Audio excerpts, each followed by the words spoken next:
সব বলছে যে তা এখান থেকে আমাদের অন্য জায়গায় পাঠিয়ে দেবে। এবার সেখানে গিয়ে আমরা যদি থাকি, যদি হাতে কিছু টাকা পয়সা না থাকে, তো ওই টাকাটা নিয়েও আমরা কিছু করতে পারবো বা খেতে পারবো কিছু একটা। একেবারে না খেয়ে তো থাকতে পারবো না। নিয়ে ওই জন্য আমি টাকাটা তুলেছি, আর যে খুব ভয়ে আছে আর কি, ওই জন্যই তুলে নিয়েছি। এখনো বলতে পারছি না, আমি ওইটা তো দেখি না। এবার তো আমার আমার বাবা মা সব এসেছে, এবার আসার পরে ওরা করেছে কিনা সেটাও জানি না। এবার আমাদের তো সব করে নিয়েছে, আমরা করেছি। এবার ওদের আছে কিনা সেটা তো বলতে পারছি না। ভয় তো লাগবে, ভয় লাগবে না? যদি এখান থেকে তাড়িয়ে দেয়, ওখানে গিয়ে আমরা কোথায় থাকবো, কি করব, নাকি কোথায় রাখবে আমাদের, আদৌ থাকার জায়গা পাবো কিনা সেটা তো জানি না। টাকা তুলে নিলাম, এখন কি করব? যদি এখান থেকে তাড়িয়ে দেয়, তাহলে এই টাকাটা যতটুকু আছে ততটুকুও যদি চলে যায়, তাহলে ব্যাংক অ্যাকাউন্ট থেকে টাকা তুলে নিয়েছি, আমিও তুলে নিয়েছি, গ্রামের অনেকে তুলে নিয়েছে। সবাই আতঙ্কে ওই টাকাগুলো তুলে নিয়েছে যে SIR হবে। তো SIR হলে পরে টাকাগুলো ব্যাংকে সবাই তুলে নিয়েছে, সেই দেখা দেখি আমিও তুলে নিয়েছি। কারণ আমাদের ওই শেষ সম্বল, ওই টাকাটুকু নিয়ে আমরা যদি কোথাও আমাদের পাঠিয়ে দেয়, তাহলে সেখানে গিয়ে আমরা ওটা খরচ করে কিছুদিন তো বাঁচতে পারবো। আর যখন এইটা যদি SIR আমাদের নাম না থাকে, তাহলে আমরা আবার এখানে বসবাস করতে পারবো।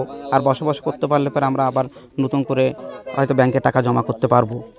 আমাদের তো প্রচণ্ড আতঙ্কে রয়েছে। আমাদের যারা এখানে পূর্ববঙ্গের অধিবাসী রয়েছে, সবাই আতঙ্কে রয়েছে। হ্যাঁ, আর সেই আতঙ্কের জন্য আমরা আরও বেশি ভীত হয়ে পড়েছি যে আমাদের 2002 সালে অনেকেরই নাম নেই। আপনারা তখন বুঝতে পারিনি যে এই পেপারসগুলো এতই প্রয়োজন হয়ে পড়বে। কিন্তু আমরা যখন পড়াশোনা করে আমরা যখন বুঝতে পেরেছি যে না, আমাদের এই ডকুমেন্টসগুলো দরকার, সেই পেপারসগুলো কিন্তু আমরা পরবর্তীতে আমরা করিয়েছি। হ্যাঁ, এখন আমাদের প্রচণ্ড ভয় লাগছে, আমরা প্রচণ্ড আতঙ্কেই আছি।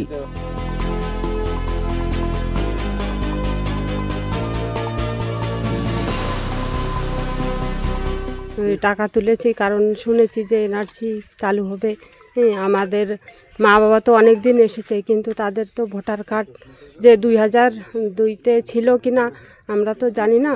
এবার শুনলাম ওটা 2002 সালে যাদের তালিকায় নাম নেই তাদের নাকি তাড়িয়ে দেবে। ওই জন্যে ওই ভয়ে সব টাকা তুলে ফেলছি, কারণ আমাদের টাকাগুলো থাকলে কোথাও যদি আমাদের পাঠিয়ে দেয়, সেখানে গিয়ে আমরা বাঁচতে পারবো। তাই সেই আতঙ্কে মানে সবার খুব আতঙ্ক আছে।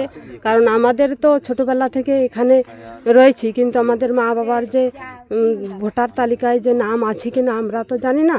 কিন্তু আমরা যখন বড় হয়েছি, বুঝতে শিখেছি, তখন আমরা আধার কার্ড করেছি, ভোটার কার্ড করেছি, কিন্তু আমাদের মা বাবার ছিল কি না এটা জানি না। তাই শুনছি যে আমাদের NRC চালু হচ্ছে, আর ভোটার কার্ডে যদি 2002 সালে নাম না থাকে আমাদের সবাইকে পাঠিয়ে দেবে। এখন কোথায় পাঠাবে সেই ভয়ে সব টাকা তুলে নিয়ে গুছিয়ে রাখছি, যে সেখানে যেয়ে তো আমাদের বাঁচতে হবে এই আতঙ্কে। এই যে SI নিয়ে আমি দীর্ঘদিন বাইরেই কাজ করতাম। এবার আসে আমি দেখছি আমার ভোটার ID কার্ড আছে, 2002 আমার নাম নাই, 2008 থেকে আবার আমার নাম হয়েছে। এখন কি হবে এটা তো আমি বুঝতে পারতেছি না, যার জন্য আমি টাকাটা তুলে নিলাম। কোথাও কিছু যদি পাঠিয়ে দেয়, করতে আমার জিনিস আমার কাছেই থাক। আমি তো কষ্ট করে এগুলো অর্জন করছি না, বাইরে এখানে সেখানে খেটে খুঁটে একটু সঞ্চয় জোগাড় করছি। এটাও যদি চলে যায় তাহলে তো আমার অসুবিধা। এই জন্য এই টাকা তুলে নিলাম। আমরা চাচ্ছি যে আমরা 20-25 বছর এখানে বাস করছি, কারো হয়তো পূর্ব বাংলার লোকের কি হয়, এখানে তো আর কারো জায়গা জমি কিছুই নাই, ম্যাক্সিমাম লোকই বাইরে থাকে।